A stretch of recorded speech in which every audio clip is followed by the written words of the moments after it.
بسم اللہ الرحمن الرحیم الحمدللہ والصلاة والسلام علی رسول اللہ اما بعد۔ کتا پالنا یا کتا رکھنا، اس حوالے سے شرعی حکم کیا ہے؟ تو ہم 3 پوائنٹس پر گفتگو کریں گے۔ سب سے پہلے تو کتا پالنا یا کتا رکھنا کیا ہے، شریعت میں اس کی اجازت ہے یا نہیں؟ تو بخاری شریف کے حدیث پاک 5480، جس میں رسول اللہ صلی اللہ علیہ وآلہ وسلم کا ارشاد علی، اس کا مفہوم ہے کہ جو شخص کتا پالتا ہے یا رکھتا ہے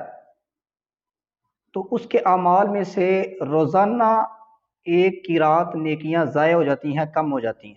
اور 1 قیرات ہوتا ہے 1 احد پہاڑ جتنا، مراد زیادتی ہے، یعنی روزانہ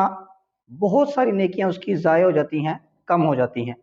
یوں ہی نسائی شریف کے حدیث پاک 4288،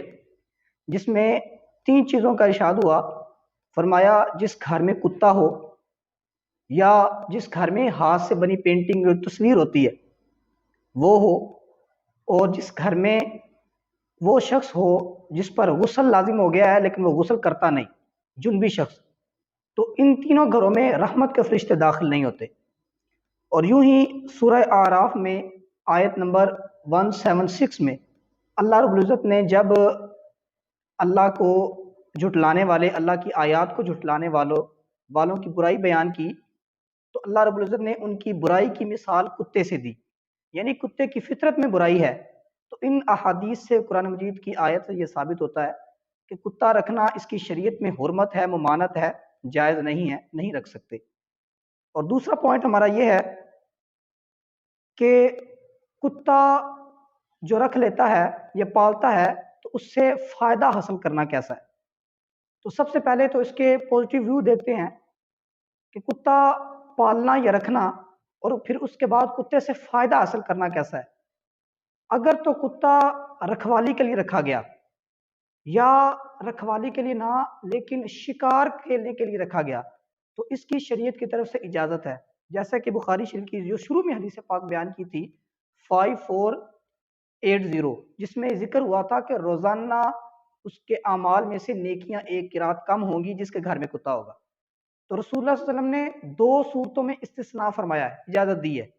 سب سے پہلی تو صورت ہے کہ جو رکھوالی کے لیے کتا رکھا جاتا ہے، دیکھ بھال کے لیے، بکریوں کے ریوڑ کے لیے، گھر کی رکھوالی چوکیداری کے لیے، اور دوسرے نمبر پر شکار کھیلنے کے لیے۔ قرآن مجید میں سورۃ المائدہ میں بھی ذکر ہوا 4 نمبر آیت میں، جس میں ارشاد ہوا کہ وہ شکاری جو شکار کھیلتے ہیں اور ان کتوں وغیرہ کے ذریعے جو سکھائے ہوتے ہیں، ان کا کیا ہوا شکار تمہارے لیے کھانا حلال ہے۔ تو اس آیت سے اور حدیث سے ثابت ہوتا ہے کہ وہ کتے جو شکار کے لیے رکھے جائیں یا وہ کتے جو رکھوالی کے لیے رکھے جائیں، ان کی شریعت کی طرف سے اجازت ہے۔ اور جو نیگیٹو ویو ہے وہ کون سا ہے؟ وہ مسلم شریف کے حدیث پاک 3897، جس میں رسول اللہ صلی اللہ علیہ وسلم نے ارشاد فرمایا 3 کمائیاں حرام ہیں۔ سب سے پہلی کتے کی کمائی، دوسرے نمبر پر فاحشہ عورت جو جسم کے ذریعے کمائی حاصل کرتی ہے، اس کی کمائی حرام ہے، اور اسی طرح تیسرے نمبر پر جو کہانت، یعنی تکے لگا کر اور نجوم ستاروں کے ذریعے احوال جانتے ہیں، فال وغیرہ نکالتے ہیں، ان کی کمائی حرام ہے۔ تو ان میں سے سب سے پہلے جو کمائی بتلائی کتے کی کمائی،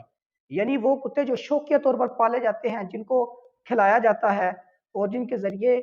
فخر کیا جاتا ہے، ایسے کتے جن کی شریعت میں اجازت نہیں ہے رکھنے کی، ان کتوں کی کاروبار بھی منع ہے۔ اور تیسرا جو پوائنٹ ہے وہ یہ ہے کہ اگر کتا برتن وغیرہ میں منہ ڈال دے، یا اسی طرح کوئی کتا کپڑوں کے ساتھ لگ جائے، تو کیا اس سے نماز وغیرہ ہو سکتی ہے اور وہ برتن پاک ہوں گے یا ناپاک ہوں گے؟ تو اس حوالے سے بخاری کی حدیث پاک 172 سے لے کر 175 تک، یہ اوپر تلے حدیث پاک، جس میں ذکر ہوا کہ رسول اللہ صلی اللہ علیہ وسلم نے شاہ فرمایا کہ اگر کتا برتن میں منہ ڈال دے تو اسے 7 مرتبہ دو۔ اس سے ثابت ہوا کہ کتے کا جو لعاب ہے، برتن کو لگے یا کپڑوں کو لگے، وہ اس سے ہم فائدہ حاصل نہیں کر سکتے تب تک جب تک وہ پاک نہ کر لیں۔ تو اس سے یہ ثابت ہوتا ہے کہ کتے کا جو لعاب ہے وہ ناپاک ہے۔ اور یوں ہی اگر کتا خشک ہے، اس کا جسم اگر وہ کپڑوں سے لگ جاتا ہے، جسم سے لگ جاتا ہے، پھر تو اس سے نماز وغیرہ پڑھ سکتے ہیں۔ لیکن اگر کتا نجاست، گندگی سے اٹھ کر آیا ہے، یا پھر اس کے جسم پر نمی ہے، اگر وہ کپڑوں کو چھوتا ہے تو اس صورت میں ان کپڑوں سے نماز ہم نہیں پڑھ سکتے۔